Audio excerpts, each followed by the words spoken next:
नमस्कार. आजच्या रूपमंत्रच्या विशेष भागात मी रुपेश पाटील आपलं स्वागत करतो. कोकण म्हटलं की गुणवंतांची खाण. ह्या लाल मातीतून असंख्य हिरे जन्मास आले आणि आपल्या कार्यकर्तृत्वाने त्यांनी राष्ट्रीय आंतरराष्ट्रीय पातळीवर आपलं कर्तृत्व सिद्ध केलं आहे. मराठी भाषेतील पहिलं ज्ञानपीठ जे मिळवून दिलं ते विष्णू सखाराम खांडेकर यांची ययाती इथेच फुलली. असंख्य नावं आहेत. साता समुद्रापार मालवणीचा डंका जोरदारपणे वाजविणारे नटसम्राट मच्छिंद्र कांबळी ह्याच लाल मातीतले. अलीकडच्या काळात हीच परंपरा आपल्या धुरावर घेऊन प्राध्यापक प्रवीण बांदेकर असतील, अनिल सरमळकर असतील, अनेक नामवंत कवी लेखक यांनी आपल्या लेखनशैलीतून आपलं कार्यकर्तृत्व सिद्ध केलंच. अनिल सरमळकर बघितलं तर अत्यंत युवा पण तेवढाच प्रभावी लेखक, दर्जेदार नाटककार. पहिली जी त्यांची कादंबरी आहे द फॉक्स, या कादंबरीवर आंतरराष्ट्रीय स्तरावर त्याचा ड्रामा जो आहे, नाटक जे आहे ते बसवलं गेलं. अगदी विविध देशांमध्ये त्यांचे प्रयोग झाले. त्याच्यानंतर इट्स ऑलरेडी टुमारो नावाचा त्यांचा दुसरं पुस्तक आलं, तेही प्रेक्षकांच्या प्रचंड आवडीचं निघालं. आणि आता तिसरं येतं आहे, अर्थात आलेलं आहे. त्या पुस्तकाचं नाव आहे डेथ ऑफ आर्ट्स. असे अत्यंत वेगळ्या शैली आणि वेगळ्या लेखनातून अगदी कोकणभूषण भालचंद्र मुनगेकर असतील किंवा इतर तत्सम व्यक्ती असतील, यांच्या आवडीचा हा युवा लेखक आज आपल्या भेटीला आलेला आहे. अनिल सरमळकर साहेब, नमस्कार. प्रथमतः रूपमंत्रमध्ये तुमचं स्वागत. नमस्कार सर. अ, सरमळे या अत्यंत जवळ, सावंतवाडीतून जवळ असलेल्या या गावाचे. अनिल, लेखन प्रवासाबद्दल पहिल्यांदा मी तुला विचारेन की लेखनाची आवड कशी तयार झाली? सुरुवात म्हणजे मला असं आठवतं की मी मराठी शाळेत असतानाच लेखनाकडे वळलो. म्हणजे त्याचं नक्की कारण सांगता येणार नाही, कारण माझा तर कल लेखनाकडे आधीपासूनच होता. पण मला आत्ताही सांगायला आवडेल की मी मराठी शाळेत असतानाच मला वाटतं पहिली कविता लिहिली होती. मी 7वीत होतो तेव्हा. पण तेव्हा ते एवढं असं वय नव्हतं आपलं की आपण लिहितो ते कविता आहे किंवा साहित्य आहे वगैरे, ह्या गोष्टी काही माहीत असण्याचं तेव्हा कारणच नव्हतं. परंतु कल म्हणावा तर माझा लेखनाकडे पहिल्यापासूनच. आणि म्हणजे एवढं सांगू शकतो की तो एक आत माझ्याकडे ती एक प्रकारची एक उपजतच जाण होती किंवा जाणीव होती. ती आत्तापर्यंत डेव्हलप झाली आहे असं मला वाटतं सर.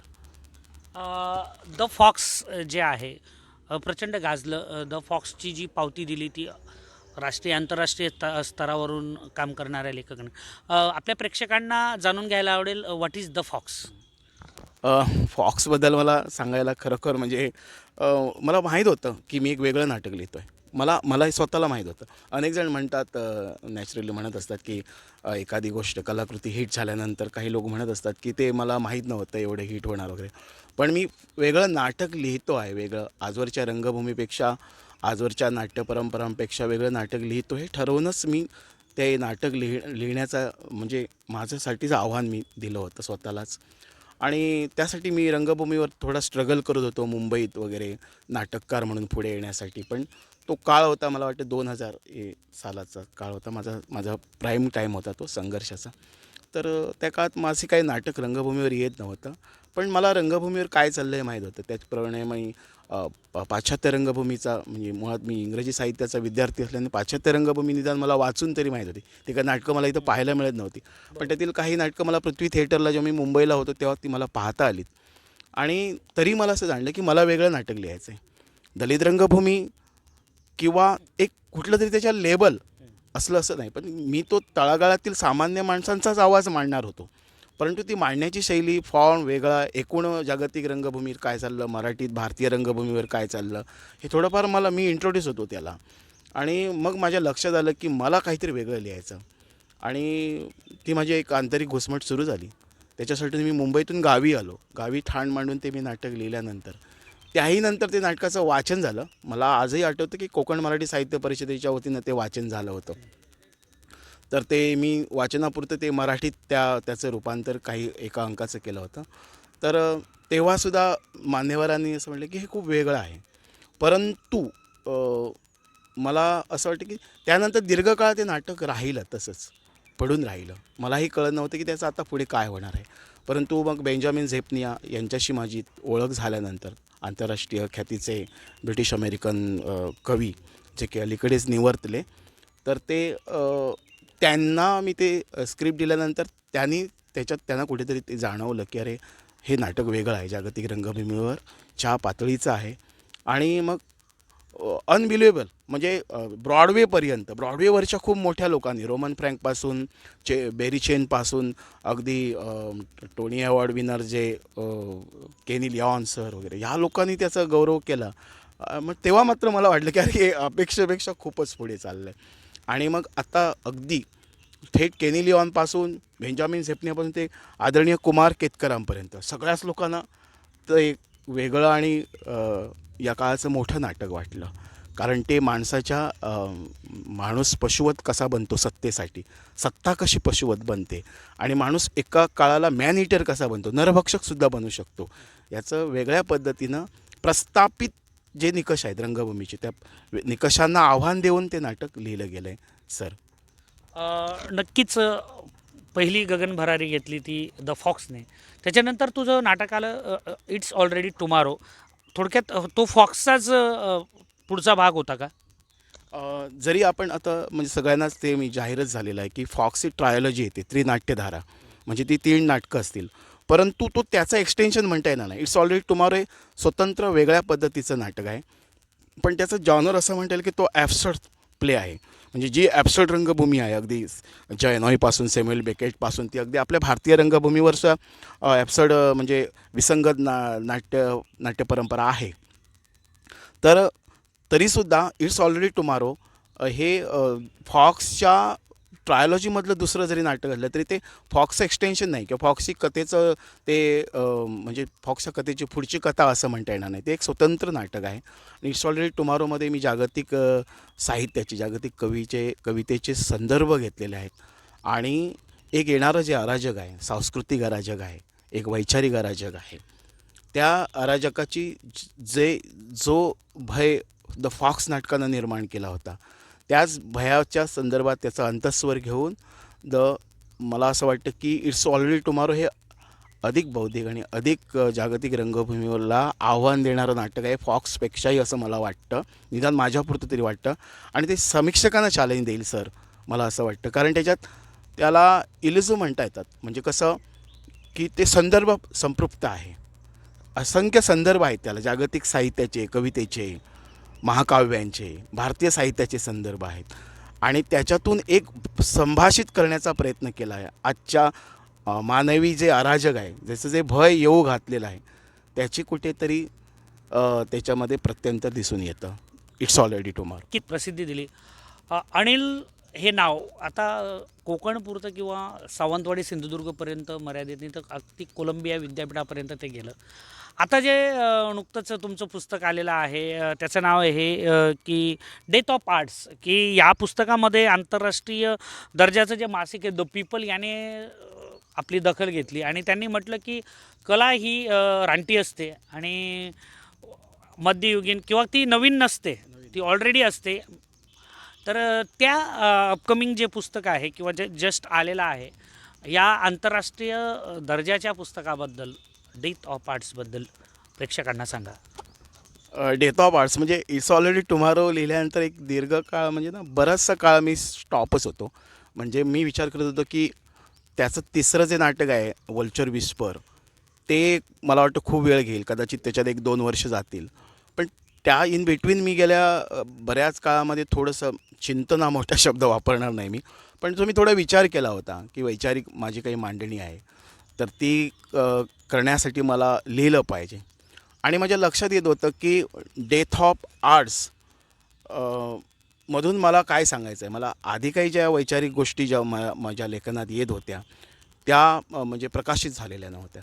परंतु डेथ ऑफ आर्ट्स ही संकल्पना मला तेव्हा सुचली की एकूण मी कलेचा जेव्हा विचार करायला लागलो की माझ्या याच्यामध्ये सर मला हे सांगायला आवडेल किंवा ते थोडंसं वेदनादायक आहे की कलेच्या पातळीवर जेव्हा माझी सुरुवातीची जी संघर्ष चालू होता तेव्हा कलेच्या अनेक तथाकथित विचारपीठावरून कलापीठावरून मला टाळण्यात आलं वगैरे आणि तो कुठेतरी दुखरा भाव माझ्या डोक्यात होता.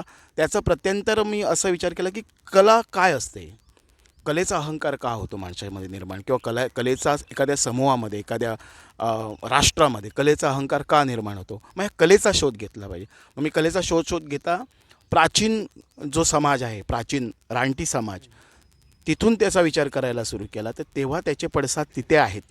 कलेचे जन्म जे रूट्स आहेत ते प्राचीन काळामध्ये प्राचीन समाजामध्ये आहे. आणि जो समाज ज्याची उत्क्रांती होत असते तो समाज कला निर्माण करू शकतो. परंतु आज आपण अनेक स्थित्यंतरातून आलो आहे, वेगवेगळ्या समाज स्थित्यंतरातून आलो आहे, भांडवलशाहीपर्यंत पोचलो आहोत. तर अगदी लोकशाही राष्ट्र निर्माण झालेली आहेत. या काळामध्ये भांडवलशाही सगळ्यांना प्रेरित करते आहे. अशा काळामध्ये आधुनिक काळामध्ये उत्तर आधुनिक काळामध्ये कलेचा जो खरा ओरिजिनल इसेन्स होता तो आज राहिला आहे का, की कला प्रोडक्ट झाली आहे, की कला बाजारू झाली, की कला विकाऊ झाली आहे. आणि जो रेनेसान्स होता युरोपियन कलेचा तो आता राहिला आहे का, की त्याचा अंत झाला. किंवा एखाद्या कला प्रवाहाचा किंवा विचार प्रवाहाचा अंत होणे हे अपरिहार्यच असते. आणि तो तो हा काळ आहे का, याचा सगळा विचार करताना मी अगदी प्लेटोपासून हेगेलपासून कार्ल मार्क्सपासून ते उत्तर आधुनिक सगळ्या विचारवंतांची कलेबद्दल काय मतं आहेत आणि शेवटी माझी काही स्वतःची वैयक्तिक मतं आहेत.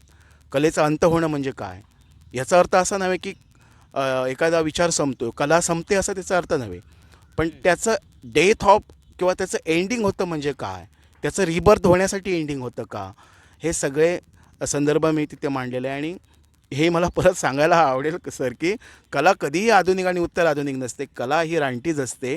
त्याची मुळं ही रानटी असंस्कृत भरभटलेल्या समाजातूनच निर्माण होतात, असं मला त्याच्यातून प्रकटपणे सांगायचं आहे. आणि आजचं कलेची अवस्था काय आहे, एकूणच जागतिक कलेची अवस्था काय आहे, दलित कला सबाल्टन कलेची अवस्था काय आहे, भारतीय क्लासिक कलेची अवस्था काय आहे, या सगळ्यावर मी माझ्या वकुबानुसार भाष्य केलं आहे सर, डेथ ऑफ आर्ट्स.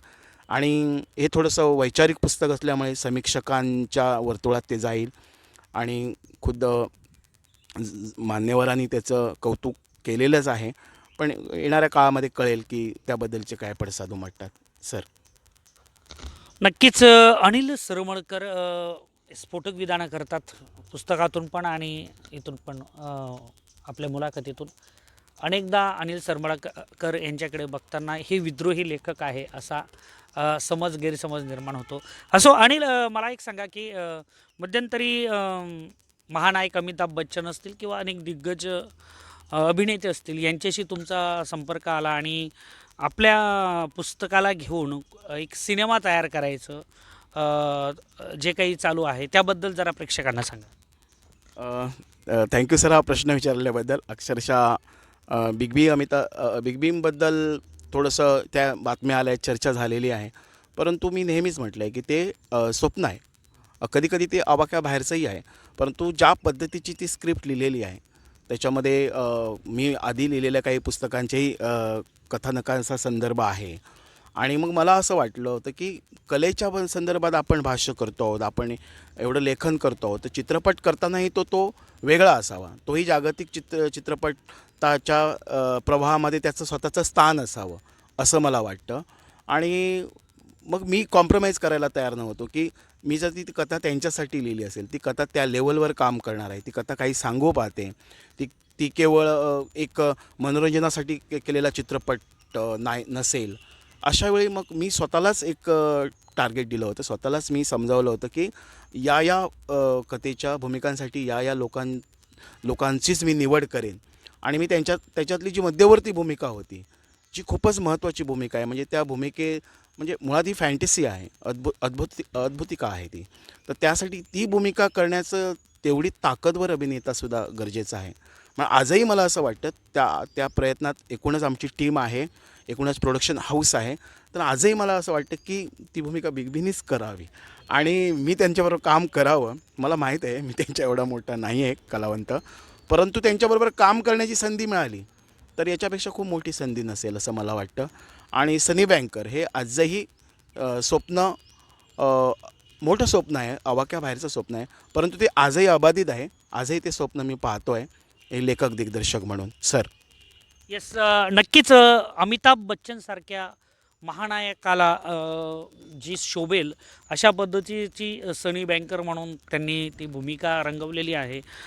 खरं तर लवकरात लवकर तुझा हा चित्रपट यावा आणि अनिल सरमळकर हे नाव अमिताभ बच्चनच्या माध्यमातून का असेना ते राष्ट्रीय आंतरराष्ट्रीय स्तरावर ऑलरेडी आहेच, पण ते पोचावं अशी आमच्याकडून शुभेच्छा. अनिल, माणूस स्वप्नाचे बांध बांधतो आणि डॉक्टर अब्दुल कलाम साहेबांनी म्हटलं आहे की स्वप्न ही झोपू देत नाही, अ, त्याला स्वप्न म्हणतात. स्वप्न झोपेत येतात त्याला स्वप्न म्हणत नाही, की ज्या स्वप्नांमुळे तुम्ही झोपूच शकत नाही त्याला स्वप्न म्हणतात. तर तुझं जे ड्रीम आहे, अजून काही बिग ड्रीम आहे, त्यासाठी तुमचे काय प्रयत्न नेमके आता फ्युचरमध्ये, त्याचं प्रिपरेशन कसं चालू आहे आणि पुढच्या काळामध्ये एक वेगळा अनिल सरमळकर लेखक असेल, नाटककार असेल किंवा दिग्दर्शक असेल, कोणत्या स्वरूपाचा अनिल आम्हाला पाहावयास मिळेल? अ, सर, तुम्हाला बऱ्यापैकी थोडं माझ्याबद्दल तुम्हाला माहीतच आहे. तुम्ही स्वतः एक चळवळी सामाजिक चळवळीतून आलात, एक स्वतः विद्वान आहात.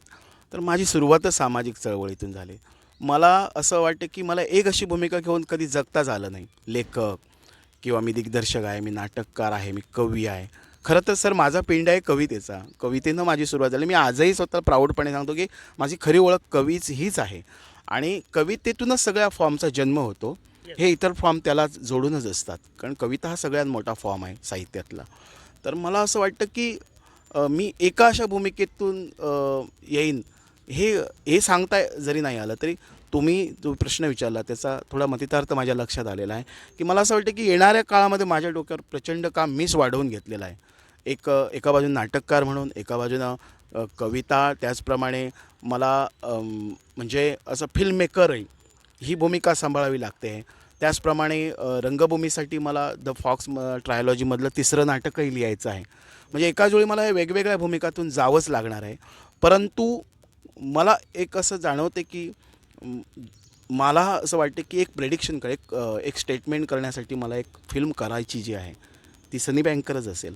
आणि मला वाटतं की येणाऱ्या 2-3 वर्षातला हा काळ मी फिल्म मेकर या भूमिकेत तुम्हाला दिसेन असं मला वाटतं. केवळ प्रसिद्धी वगैरे या गोष्टींसाठी किंवा ग्लॅमर या गोष्टींसाठी नाही आहे, अर्थातच नाही आहे. मग कला काय असू शकते, कला किती उंचीपर्यंत जाऊ शकते, आपण किती त्याला आजमावू शकतो, हा एक प्रवास मला करून पाहायचा आहे. म्हणून येणारा काळ मी अधिक फिल्म मेकर म्हणून या प्रवाहात असेल असं मला आत्ता तरी वाटतं. सर, मगाशी सांगितल्याप्रमाणे अनिल सरमळकर कोकणातलं असं नाव की ज्यांनी प्रचंड विपरीत परिस्थितीमध्ये शिक्षण घेतलं, प्रचंड बिकट परिस्थिती असताना स्वतःला जागतिक स्तरावर सिद्ध केलं ते आपल्या लेखनशैलीनं. आज आंतरराष्ट्रीय स्तरावर कोलंबियासारख्या विद्यापीठामध्ये ज्यांच्या पुस्तकांची चर्चा होते, अमेरिकेसारख्या वेगवेगळ्या देशांमध्ये, जे प्रगत देश आहेत, राष्ट्र आहेत, अशा देशांमध्ये एक ड्रामा मेकर म्हणून, एक नाटककार म्हणून अनिल सरमळकर हे आपल्या लेखनाची छाप सोडतात. अशा लेखकाला गरज आहे ती समाजातील चांगल्या दात्यांची. आणि सनी बँकर जर साकारायचं असेल तर निश्चितच त्यासाठी प्रचंड पैसा लागणार आहे. आणि निश्चितच आपण या मुलाखतीतून अशा नाटकप्रेमी, सिनेप्रेमी रसिकांना, दर्दी रसिकांना मी आवाहन करेन की अनिलच्या पाठीमागं तुमची आर्थिक जी बाजू आहे ती जर तुम्ही भक्कमपणे उभी केली तर आपला हा कोकणाचा सुपुत्र, हा लाल मातीतला हिरा राष्ट्रीय नाही, आंतरराष्ट्रीय नाही, तर जागतिक दर्जावर जे आपण म्हणतो की विश्वभर त्याचं नाव सूर्यचंद्रासारखं पुढच्या काही काळात, काही दशकात, काही युगानुयुगे हे एक नाटककार म्हणून, हे एक फिल्ममेकर म्हणून सनी बँकरच्या माध्यमातून उदयास यावं हीच श्री देव पाटेकर आणि श्री देव उपरलकर चरणी प्रार्थना. अनिल, खूप छान वाटलं आणि खूप दिवसांनी आपण भेटलो आणि एक चांगल्या गप्पा झाल्या. त्याबद्दल रूपमंत्रच्या वतीनं तुला धन्यवाद. आणि तुझ्या पुढच्या सनी बँकर असेल किंवा इतर असतील अपकमिंग तुझ्या ड्रीम्स त्या साकाराव्यात अशी मी पुन्हा एकदा प्रार्थना करतो. मी रुपेश पाटील, साबाजी बंटी परबसह रूपमंत्र, सावंतवाडी, सिंधुदुर्ग.